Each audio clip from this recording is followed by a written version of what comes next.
Meil on nüüd selline lugu, et tegelikult ettevalmistus selle samaks veepäevaks, mis toimub sellel aastal 4. kord ja Peldiku seminarina nüüd esimene kord, hakkasime juba augustis.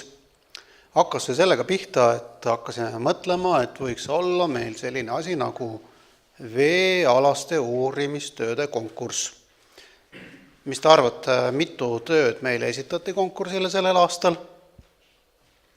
Õpetaja teab, 5, ja väga hea meeles pidada, 5 sõrme, 5 tööd. Meil oli vanuseklassid ja meil juhtus sellel aastal niimoodi, et igas vanuseklassis oli 1 töö ja need olid kõik paremad, sest teisi ei olnud. Aga me loodame tegelikult järgmine aasta tuleb veel rohkem. Aga teate, Pärnumaal on ühed poisid, kes julgesid tulla täna kohale.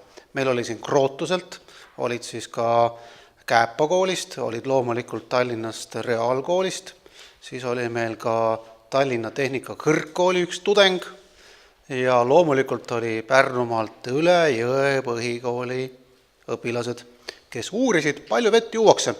Mis te arvate, palju vett juuakse keskmiselt? Poisid, tulge ennast, pange valmis. Mis te arvate, mitu liitrit üks inimene võiks päevas juua? Sest ma lugesin seda tööd ja tulemuseks oli see, et tegelikult poisid uurisid seda, palju õpilased joovad, palju trennipoisid, palju trennitüdrukud joovad ja mida nad joovad. Mis te arvate? Pool liitrit. Nee. Kes veel pakub? Poisid, pange ennast valmis, jah? 1,5 liitrit. Nee. Pakkuge veel. Mis te arvate? Poisid uurisid tegelikult vett, pudelivett ja sinna sisse ei läinud küll toiduvesi, aga kraanivesi oli ka, vabandust, ja nad viisid läbi selle uuringu tegelikult 2 koolis.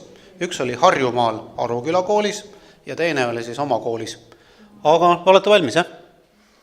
Ja õpetaja rääkis mulle niisuguse loo, et poisid hirmsasti kardavad, aga ma arvan, et me ei söö ja ei hammusta neid poisse, eks?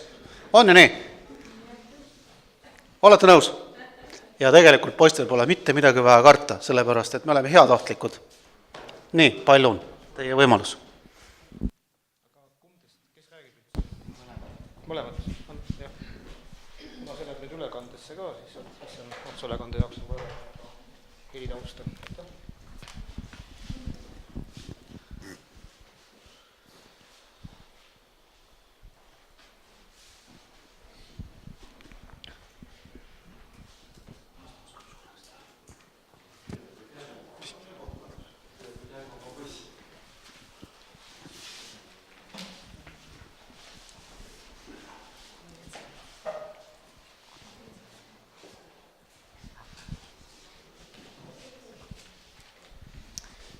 Tere, et mina olen siis Hans-Christian Kivimäe. Mina olen Hendrik Laanemäe. Ja mina olen siis Joosep Järmaa. Ja täna me tulime siis oma uurimustööd teile tutvustama. Ja uurimustöö pealkirjaks on siis, et veetarbimine põhikooli 3. aastme õpilaste seas Pärnu Üle põhikooli ja Aruküla põhikooli näitel. Et siis meil töö eesmärk oli lihtne, teada saada, palju üldse põhikooli õpilased tarbivad vett, välja uurida, kas vee tarbimine sõltub vanusest ja teada saada, kui suur siis osa sellest tarbib ka kraanivett. Ja võrrelda siis neid vee tarbimisharjumusi.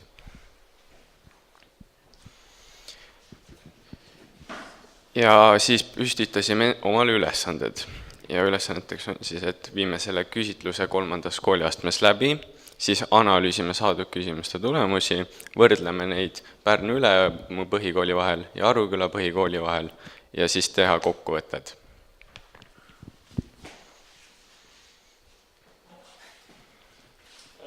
Töö koostamiseks kasutasime 2 meetodit. Esimene oli kvalitatiivne meetod, kus siis uurisime erinevaid materjale veetarbimise kohta.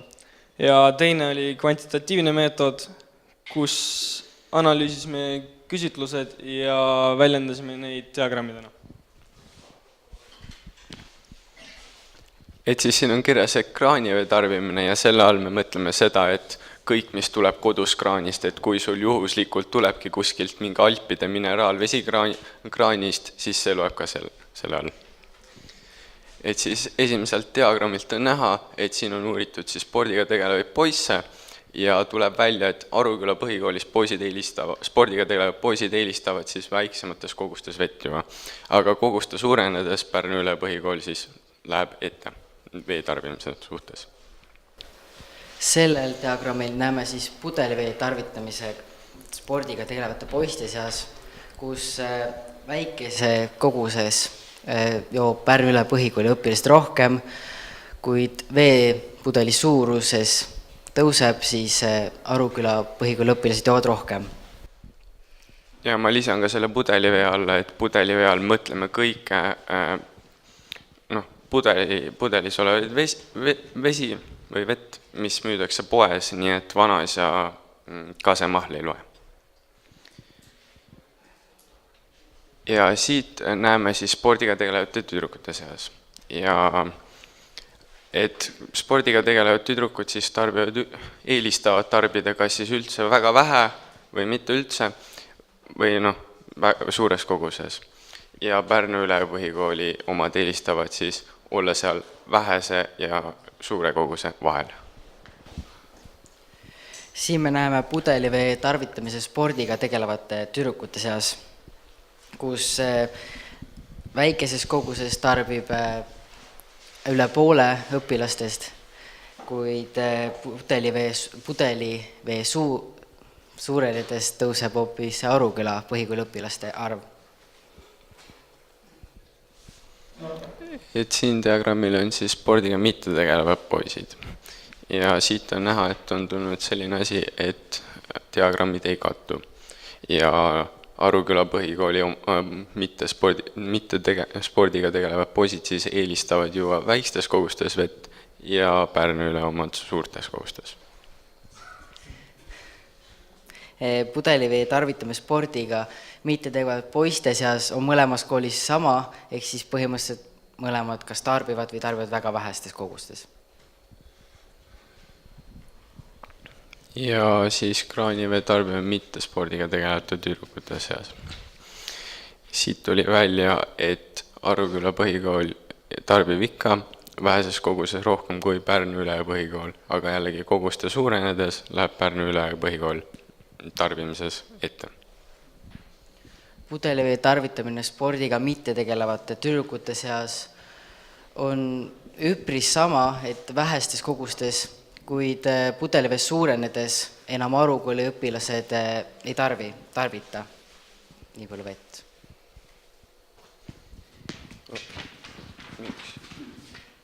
Miks ta on?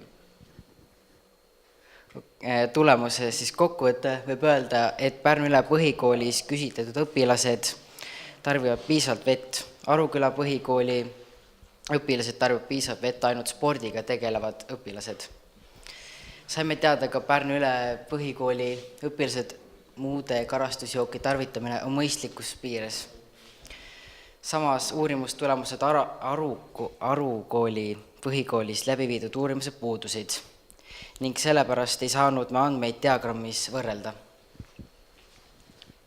Eneseanalüüs. Töö koostamine oli meil kõigile huvitav, andis uurimustöö koostamise kogemuse, kus saime teada ka vee vajalikkusest. Samuti oli huvitav teada saada, kas meie kooli õpilased tarbivad üldse piisavalt vett. Oli huvitav võrrelda vee tarbimisi kahes erinevas koolis ja need olid täiesti erinevas Eestimaa otsas. Aitäh kuulamast!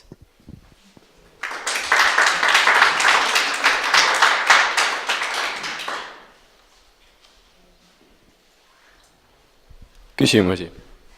Kas te teada saite ka, miks nii erinevad tarbid ühes ja teises koolis? Nende sporditegijate ja mittesporditegijate vahel. See oli väga huvitav, aga põhjus, kas te midagi selle kohta? Kas kahe kooli vahelised põhjused või üleüldse? Miks nad erinevad Pärnus ja Arukülas? No seda me täpselt teada ei saa, aga me võime näiteks oletada, et oleneb näiteks, mis sporti tehakse Pärnus on näiteks sõudmine ja siuksed spordid ja siis näiteks Arukülas äkki käib vahepeal keegi jooksmas. ja loeb seda spordiks. Ja jällegi on kõik harjumused ja näiteks vee maitse, kuidas endale maitseb ja siis ka need võimalused üldse, kas on näiteks Pärnus, kus meil on tunduvalt natuke kiirem see elutempo, kui võib-olla Aru kooli väiksemas põhikoolis.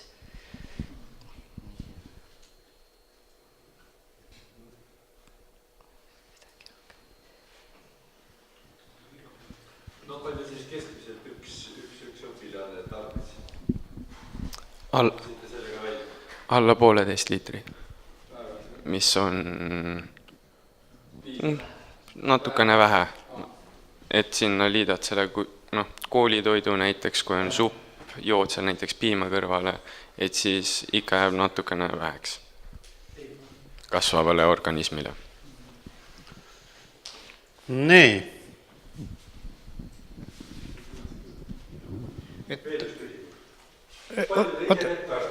See läheb ülekande jaoks. Palju te ise vett tarbite, poisid, päevas? Piisavalt, ma arvan, et ikka piisavalt tarbime. Tahaks toota. Küsin veel seda, et kui te oma töö ära tegite ja olete tulemused kätte saanud, et kas tekkis mingisugunegi küsimus, mida tahaks tulevikus edasi uurida? Millest minna edasi veel, et kas see selline jätkuküsimus tekkis sellest tööst?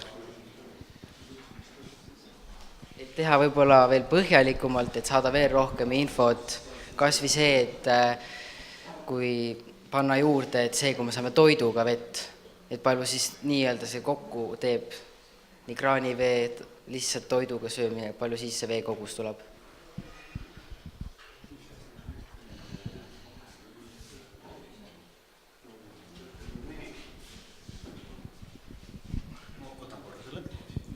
Nii, kas on veel poistele midagi küsida? Jah, teeme nüüd kõva aplausi poistele, sest nad on väga kõva asja ära teinud. Esiteks nad said väga ettekandega valmis, nad said sellega hakkama ja teiseks uurimustöö oli väga palju küsimusi tekitav, see tähendab seda, et huvi oli teie vastu. Väga sisukas. Just, aitäh poisid!